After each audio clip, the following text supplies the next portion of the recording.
If you clicked on a video with this title, you already know the score. You're tired of hearing cut lattes while you rent laughs in your face.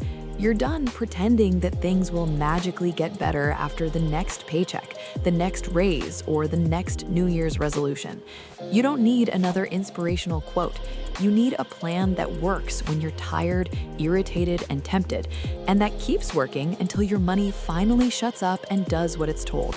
This is that plan. It's blunt, it's boring in all the right places, and it's built to be run by a human, not a superhero. Let's start with the only brutal truth that matters. Your money is already telling a story. Your balances are paragraphs. Your due dates are plot twists. Your emergencies are recurring characters with new costumes. We're going to rewrite the script line by line until your week stops punching you in the mouth. That begins with the definition of fixing your shit. It does not mean owning a yacht by Friday. It means getting back control. No late fees, no panic purchases, no debt you don't understand, and a month that funds your future before your mood even wakes up. Control first, fancy later. Step 1 is not a spreadsheet, it's a camera. Take a snapshot of your money the way it actually is today. One page. On the left, list what you own. Cash, savings, investments, anything you could sell within a week without crying. On the right, list what you owe. Credit cards, buy now, pay later plans, personal loans, student loans, auto loans, medical debt, back taxes. Add minimum payments and interest rates. That's your baseline. No shame, no spin. If this is painful, good. Pain is useful data when you do something with it. If you don't know a number, log in and find it. Avoiding the number won't make it smaller. Naming it gives you a lever. Step 2. Move your money onto rails so discipline isn't required. Route all income into a quiet staging account with no card attached. From there, 4 automatic moves run your month whether you're motivated or not. On payday, the first transfer pays your future, a deposit into a sleep fund, your emergency buffer, and if you already have that buffer, an automatic investment into a simple, low-cost portfolio.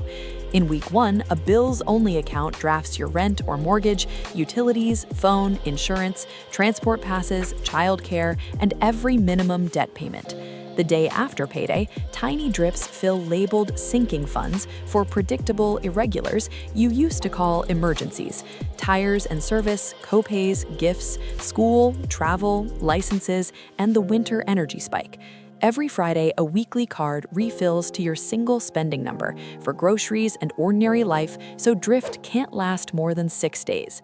If this sounds too simple, that's why it works. You're removing decisions from your most exhausted hours. Step 3. Build a real buffer fast. Call it an emergency fund if you want. I call it a sleep fund because that's what it buys. Your first milestone is 1 week of essential expenses, not ideal lifestyle, the floor, roof, food you actually eat, lights and heat, transport to work, minimums. Hit 1 week in days, not months. Sell something, door a side gig for 2 weekends, return the impulse buys still in boxes, pause an extra debt payment for 2 cycles. You're buying time. From 1 week, climb to 1 month, then toward 3 to 6 months based on your risk. Keep it at a boring bank separate from daily spending with no debit card. Align deductibles on your insurance to match that balance, so surprises become errands. You will not fix your money while your nervous system is in fight or flight. Buy the calm, then build the castle. Step 4. Kill chaos in the big 3: roof, wheels, and meals. Because nothing you do after 8 p.m. can outrun a leaky week. Roof, right-size it. If housing consumes so much that saving is impossible on an average month, you don't have a latte problem, you have an address problem. Negotiate, get a roommate, move closer to the life you actually live to murder commuting costs, or plan a measured relocation. Wheels. A car is a tool, not a costume. A reliable used car with a short, fixed loan is better than a shiny leash with an 8-year payment you have to babysit. Maintain it like it's life support. Oil, filters, tires, brakes. Meals. Design a kitchen for bad Wednesdays, 2 10-minute dinners you like, a freezer whiteboard so you stop double buying, and a 1-hour Sunday batch of components: beans, roasted potatoes, a pot of soup, hard-boiled eggs, chopped vegetables.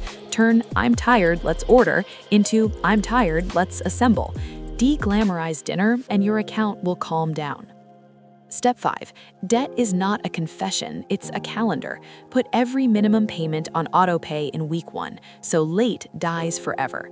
Choose one target balance to attack with a survivable extra every payday. If math motivates you, avalanche the highest APR. If momentum keeps you engaged, snowball the smallest balance and roll that freed payment into the next. While you sprint to the first month of your sleep fund, it's okay to pause the extra for a couple of pay cycles. The point is to stop using credit as a fake emergency fund while your real one grows. If your rates are truly predatory, look into a non-profit debt management plan. Yes, non-profit, and consolidate to something you can survive. What you do not do is juggle 5 new cards for balance transfer bait without a calendar to kill them, or finance wants that will be over before the statement prints. Step 6. Attention is a budget, and yours is getting robbed. Move your phone charger out of the bedroom tonight. Give your first minutes to water, sunlight at a window, and a 2-minute check. Did the transfers run? Is the bills account funded? Is the weekly card on track? What irregulars are coming in 2 weeks? Unsubscribe from marketing emails you never asked for. Move shopping apps 2 screens deep.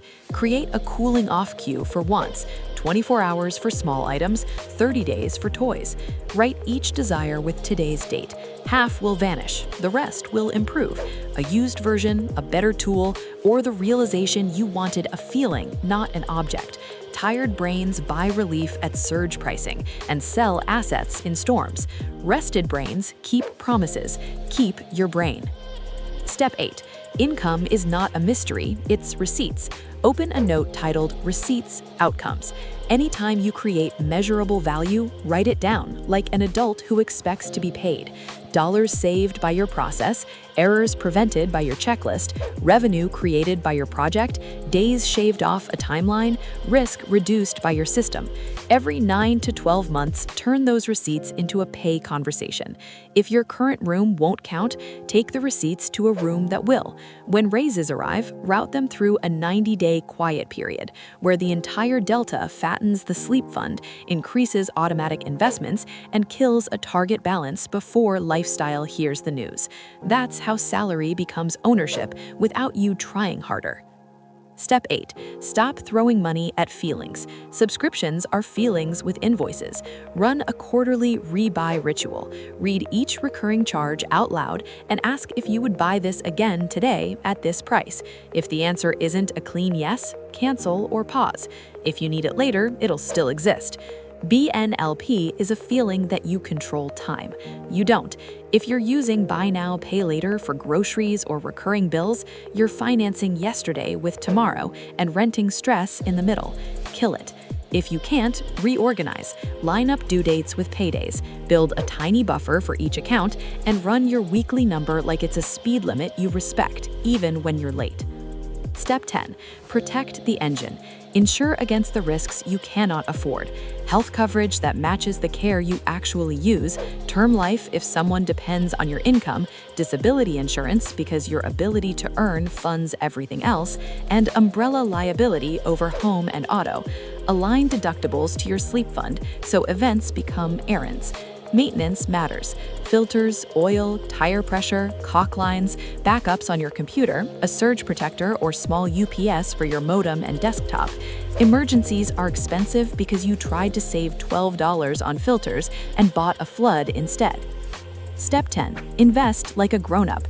The goal is not to be interesting at dinner. The goal is to be there decades from now with compounding on your side. Keep it boring. Broad, low-cost index funds across sectors and borders, plus a bond sleeve you can sleep with. Automate contributions on payday. Start tiny if you must, then bump the number quarterly. Write a 1-page policy and tape it where your hands will see it on a red day. what you own, why you own it, when you rebalance, birthday and half birthday with a 5-point drift band, how you treat employer stock, sell as it vests unless you have a real edge, and what you do during drops. Keep contributing, rebalance once, go for a walk. If you want to gamble, cap it at an amount that could go to zero without changing your week. That's not investing, that's tuition for curiosity. Step 11. If your income is lumpy, be your own payroll. All incoming lands in staging. Skim taxes, if applicable, skim your savings transfer. Fill the bills account for the next cycle. Pay yourself the same Save Friday number from a buffer. The buffer is not spare cash, it's your rhythm. Rhythm beats heroics. Heroics burn out, and then you're back to fix my shit in 6 months with a new hat on the same mess. Step 12. Design your environment so the plan survives you. Proximity is the wealth lever no one brags about because it isn't sexy. Living closer to work, school, parks, friends, and a grocer you like kills rideshares, shrinks commutes, and hands you hours that used to belong to traffic. If relocation is possible, choose proximity. If it isn't, redraw your loops. Batch errands into one car day. Keep a trunk kit, water, snack, charger, small towel, bandage, a spare 20, so detours stop renting your budget. Put a whiteboard on your freezer. Put your bills on autopay. Put your charger in another room. Put your future on dates instead of moods. You are not undisciplined. Your environment is undisciplined. Fix that first. Now let's talk about money and people, because you don't live in a spreadsheet. If you share finances, stop trying telepathy. Hold a 10-minute weekly logistics check-in. 4 questions. Did the transfers run? Is the bills account funded? Is the weekly card on track? And are there any irregulars arriving in the next 2 weeks? Add one small joy you'll fund on purpose. Set an ask first threshold for big purchases. Keep small, no questions allowances so adults can have toys without court. The goal is not control, it's consent. Calm homes save more because no one is buying apologies at checkout screens. There are 3 traps that will try to pull you back to broke, even while you swear you're fixing it. The first is I deserve it creep. Payments are promises you must keep on bad Tuesdays. Prefer one-time upgrades you can revisit over permanent commitments you can't unsay. The second is leverage disguised as sophistication. That can be a tool when it buys capacity or time at a cost you can swallow. It's a grenade when your plan assumes perfection. The third is clarity addiction. By the time everything feels certain, opportunities have moved. Replace clarity with rules you can obey while human. Pay the future first, ship your best work on schedule, rebalance on dates, never miss twice. Never miss twice is the rule that rescues every piece of this system. You will overshoot a weekly number, a transfer will fail, a client will ghost, a tire will pop. When something breaks, run the next scheduled move anyway. If the sleep fund takes a hit, it refills before anything else. If a block gets hijacked, your fallback evening absorbs it. If a bill surprises you, you move its due date closer to payday and add a drip to its sink. Recovery beats perfection, because perfection isn't on the menu, rhythm is. Let's put this in rooms where you actually live.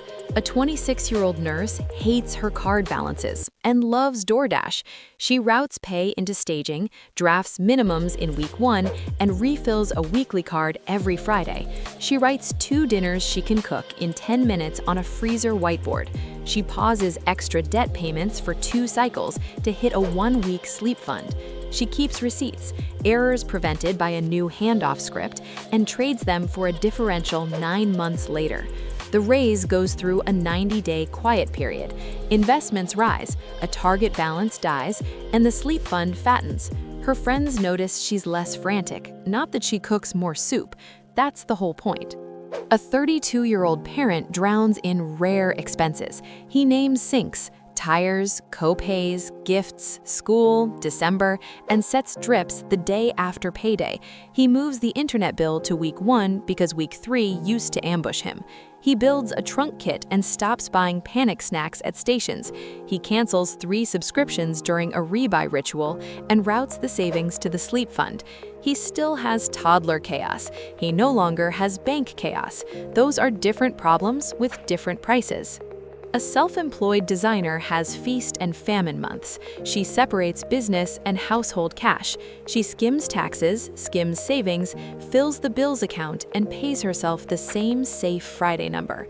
She productizes 2 messy favors she's always asked to do with scope, price, timeline, and a pause clause for slow clients. She collects deposits and ships in 2 evening blocks per week. Her income is still spiky. Her household is not. That's solvency. What about investing if you're starting late? Congratulations, you're here. Start small and automatic. Increase quarterly. The market does not care about your birth certificate. It rewards repetitive behavior. You're not trying to catch up in a month. You're trying to become unrecognizable to your past self over a few years. That happens in boring, invisible increments while you live your life. Scams? If it requires urgency, secrecy, or guarantees returns, it's a con. If the person selling it gets paid more for selling it than for you succeeding with it, it's a product, not a plan. If you can't explain it to a tired friend in one sentence, you shouldn't own it.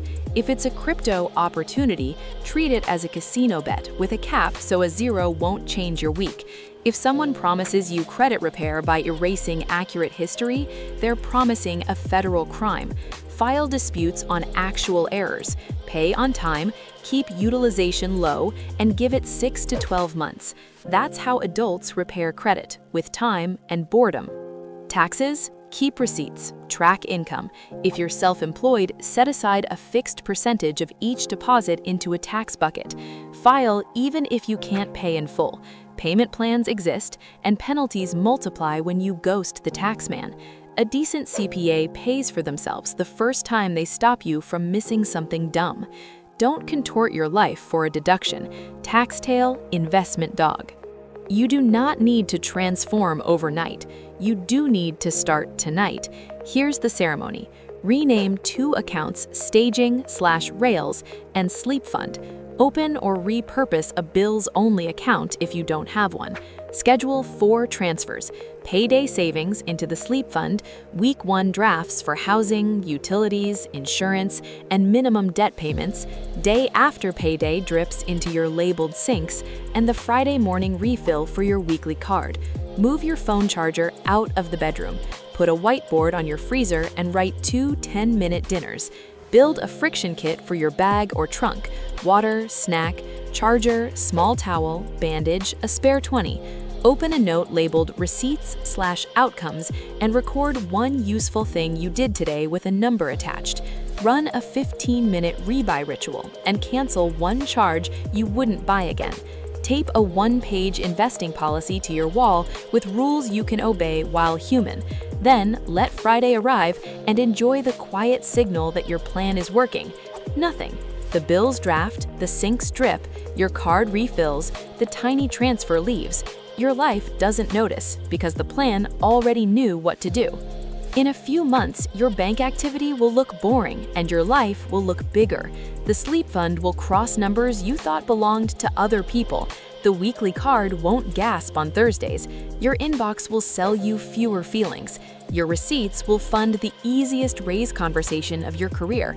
Your portfolio will own slices of thousands of businesses by calendar date, not by adrenaline. People will say you became disciplined. You'll know you became designed. Brutal honesty means this: no one is coming to fix your shit for you. Also brutal honesty, you absolutely can fix it yourself. Not with hustle myths, not with a guru, with rails and rules that obey a calendar and protect your energy so you can do today's work and still show up again tomorrow. Build money that runs itself, then put your attention where it actually pays: your health, your relationships, and the 1 or 2 skills that raise your value every year. That's how you get out, stay out, and stop using the word struggle as an identity.